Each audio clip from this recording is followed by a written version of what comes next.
Welcome to Keep Going, a podcast about failure and success, hosted by John Biggs.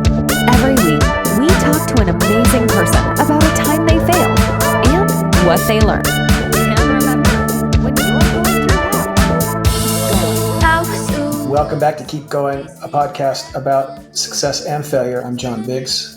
Today on the show I have Joshua Doležal. He's a writer, novelist, a great newsletter that I subscribe to, and I've been wanting to bring you on here for a while, Josh, but welcome. Well, thanks so much for having me. Yeah. So tell me about your work and what you're focused on. Well, focus is kind of the bane, I guess, of my creative life because I've always been a bit of a generalist. So I was a professor for 16 years at a private college in Iowa. And I was an Americanist, so I taught the American Lit Survey, but I'm a memoirist, so I taught personal essay, a radio storytelling course, which is kind of an intro to podcasting, and a senior seminar in weather and medical humanities, a bunch of other things. So I don't know that focus has ever been my strong suit. And that kind of carries over into my work as an independent writer, because as you mentioned, my Substack newsletter, The Recovering Academic, is kind of a mixture of things. I try to boil it down into essays, interviews, and craft resources. But even the essays category is fairly diverse. So sometimes I'll do thought pieces on higher ed. I left my tenured faculty position in 2021. And so ever since then, I've been writing about things like the Great Resignation in higher ed and kind of ongoing problems that I see in the corporatized models for American universities that really exacerbate inequality in ways that you don't see in other industrialized countries, and that do real violence, I think, to the educational enterprise, which is very diverse and which gets, I think, kind of reduced by brand messaging and other things. So that's part of my essay stream. But I also write about my personal life. I'm still a memoirist. So I've written about grieving the transition out of academia. I've also written about divorce, being a single father, and things like gardening. Even that is it's all part of a life story, but whether focus is the right word for it is another question. The reason why I was particularly interested in having you on is that you do write about aspects of your life that aren't pleasant. And to do that requires you to be vulnerable, obviously. It requires a certain view that either that sort of sharing can be helpful or it can be helpful to others or to yourself. Talk to me a little bit about why you write what you write and why it's important. Well, thanks for that question. I think it's kind of a perennial one for memoirists. And when I was first learning the art of memoir, really in my apprenticeship with Ted Kooser, who's the former poet laureate of the United States, we both really agreed about Annie Dillard's principle that memoir should not be about airing grievances. So there's a bar to clear, which is your story should be serving others more than yourself. There has to be, I think, a larger conversation that you're tapping into, larger human narrative that makes whatever your personal experience is significant to others. So ideally, someone reads one of my essays or my memoir and learns something about their own life by reading about mine. On a personal note, I've never really felt comfortable writing purely for catharsis or purely for myself. I really do depend on a sense of audience that I'm, providing something useful to others. And so there's a lot about my personal life that I haven't written about, either because I feel that it's not as much in service to others or because I fear that there could be harm, done to people in my life. So those are a few things that I kind of keep in mind. But, really creative nonfiction or memoir writing, a kind of experiment in making sense of things. And I think that's useful to anyone to try to make sense of your life. Take some time to reflect, think about questions that you want to answer about your past. Memory is a very elusive thing.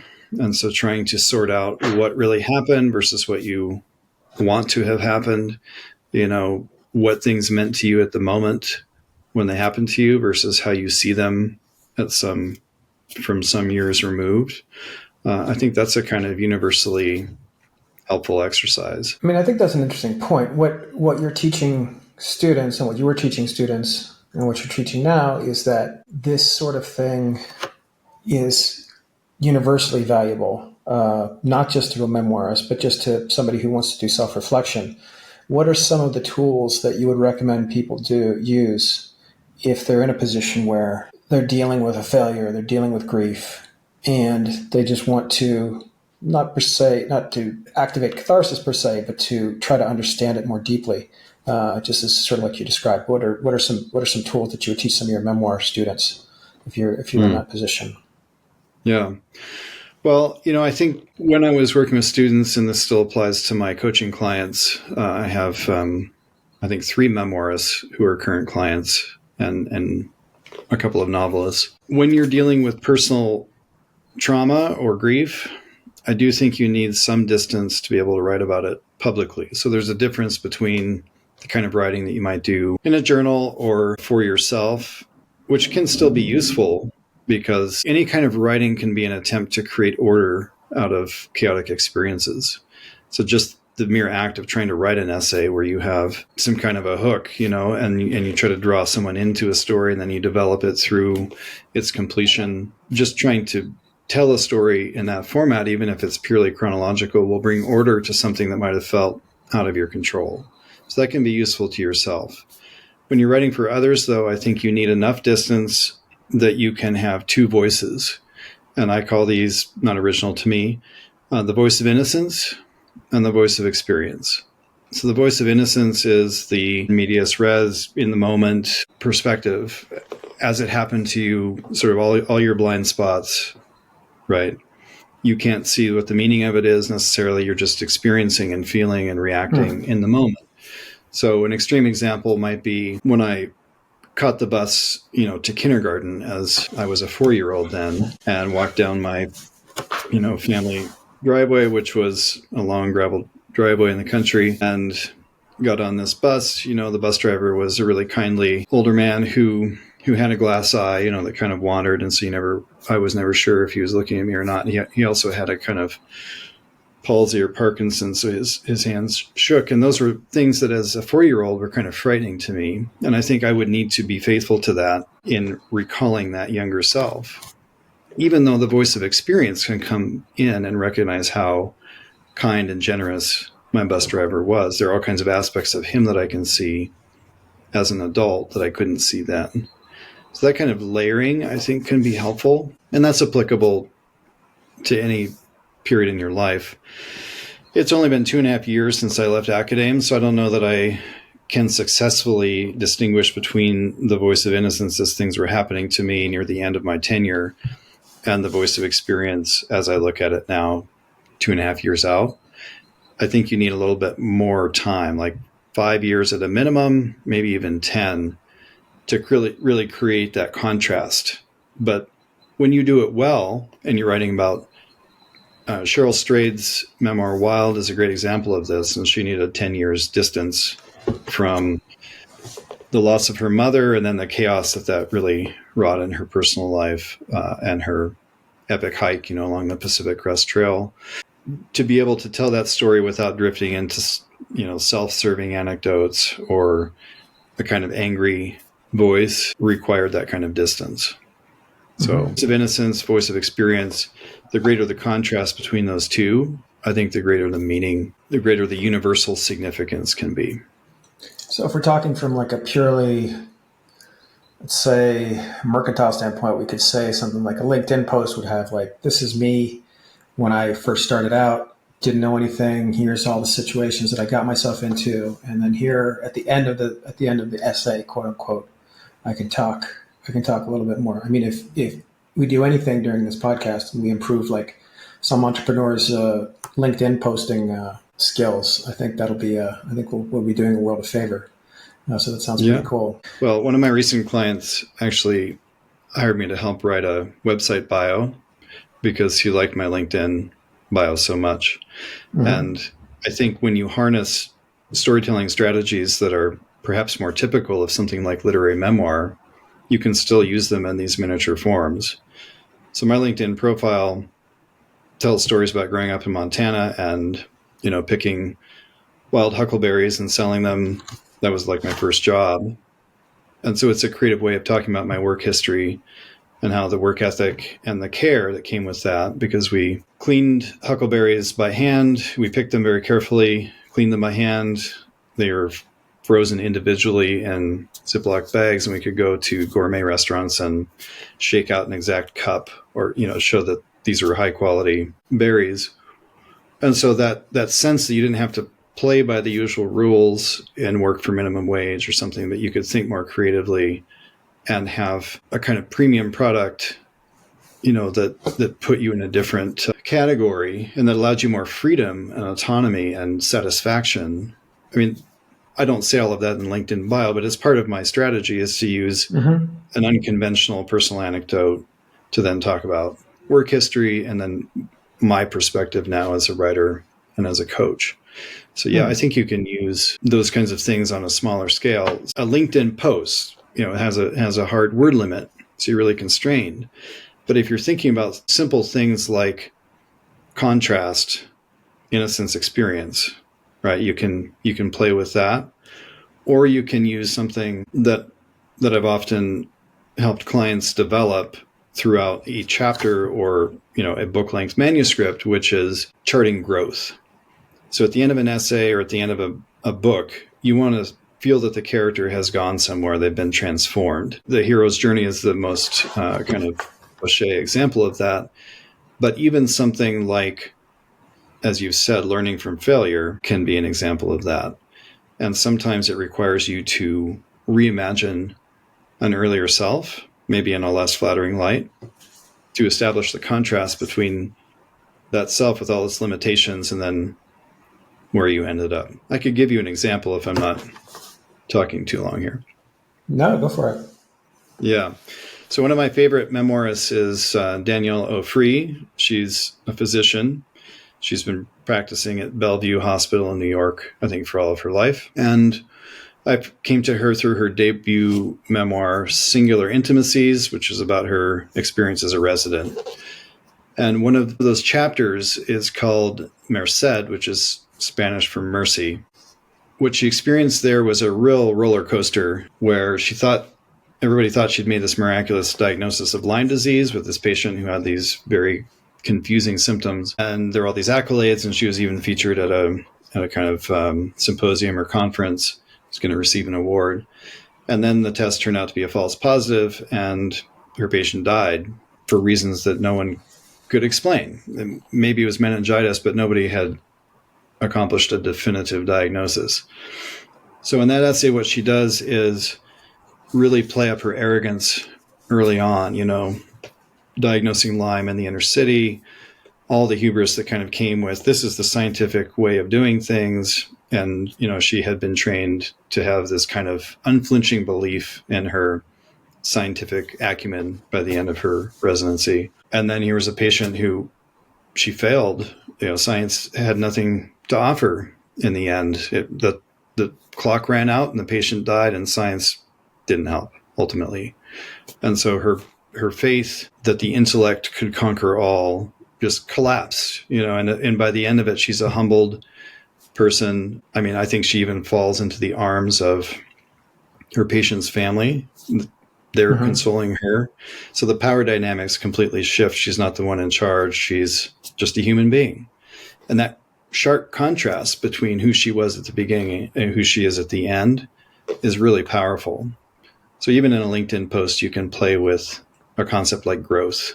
Can you show from beginning to end of a short post, a kind of shift, a radical shift in thinking, or from hubris to humility, something like that. From your standpoint, why do we need these stories? Personal stories? Yeah, well, personal stories of growth. What do they teach us? What do the best memoirs teach us, and what can we take from that into our own creativity? Yeah. Well, I still kind of live by C.S. Lewis's idea that we read to know that we're not alone. And I think we write for a similar reason. So if you take Tara Westover's memoir, Educated, she grew up in a fundamentalist Christian family in Idaho.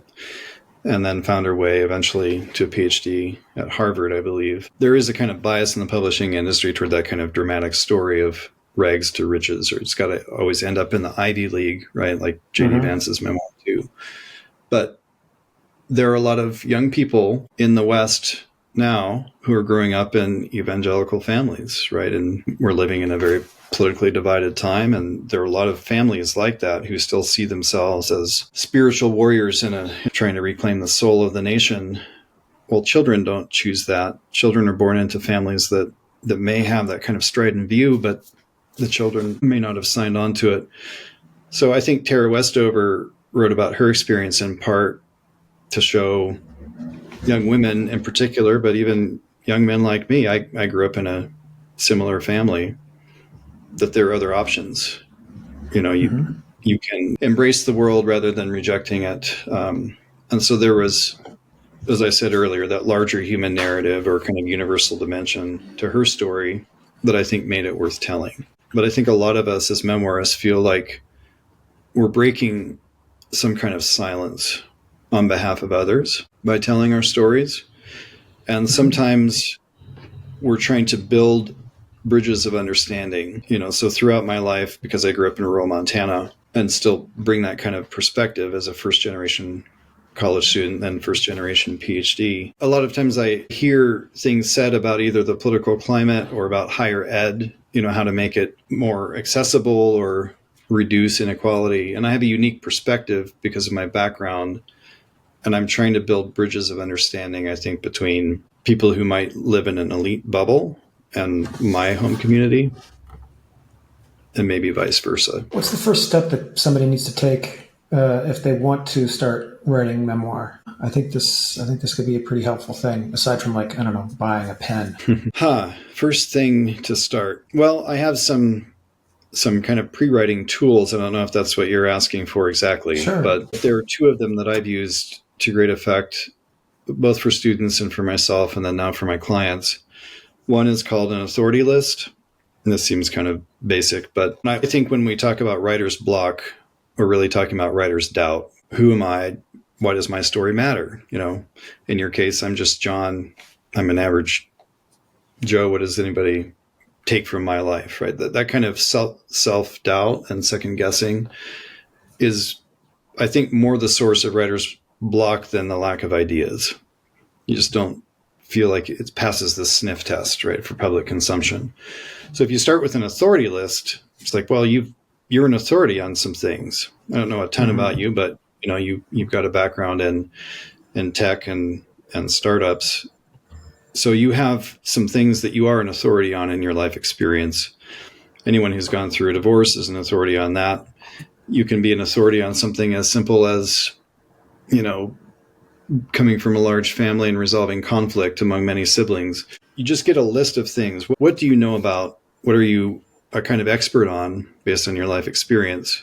And that's the most general level. Then within each of those categories, let's say you're an expert on songwriting. You know, maybe you've got an acoustic guitar and you write songs in your spare time.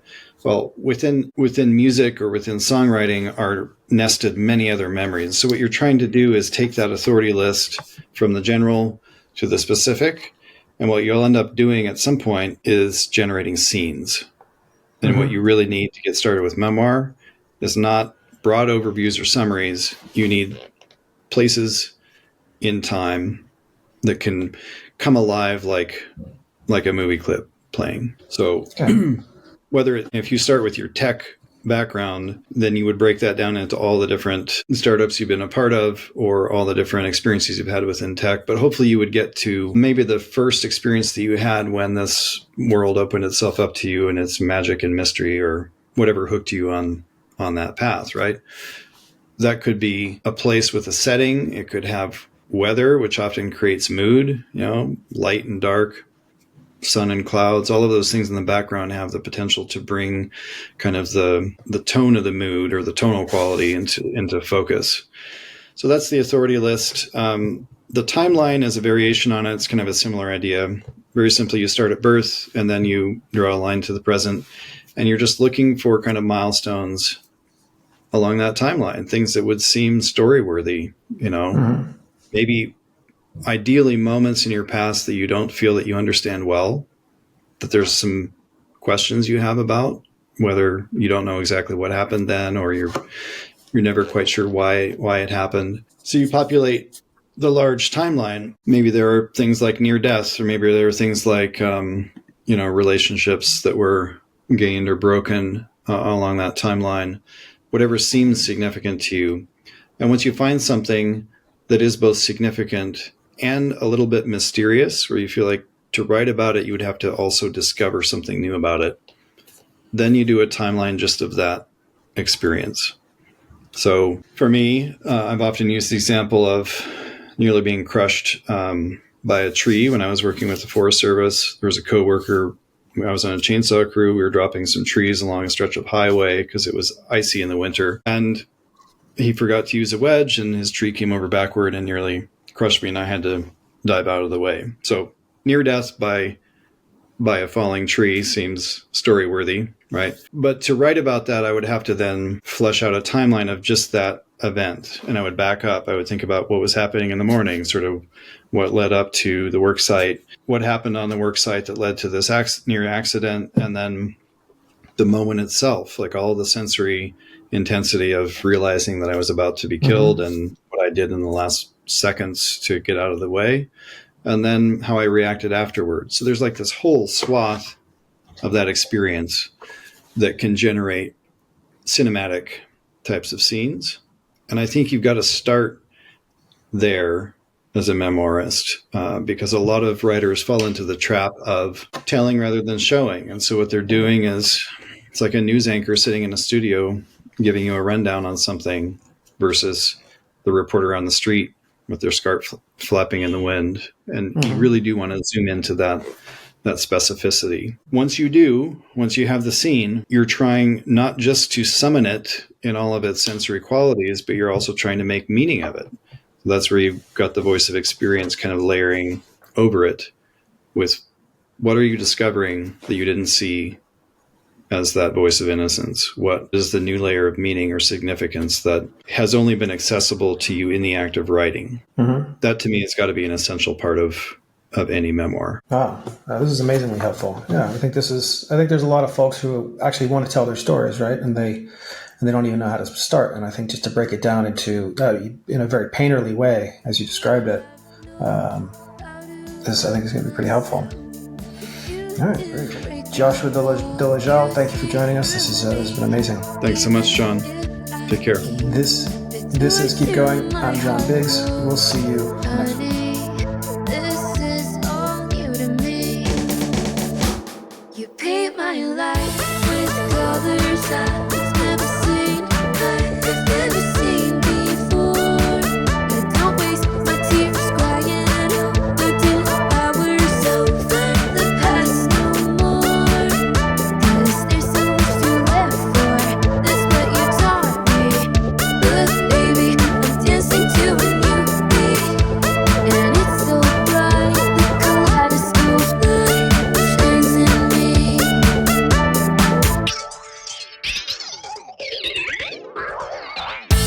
The weather's so cool, we lie in the sand and chase the golden sun.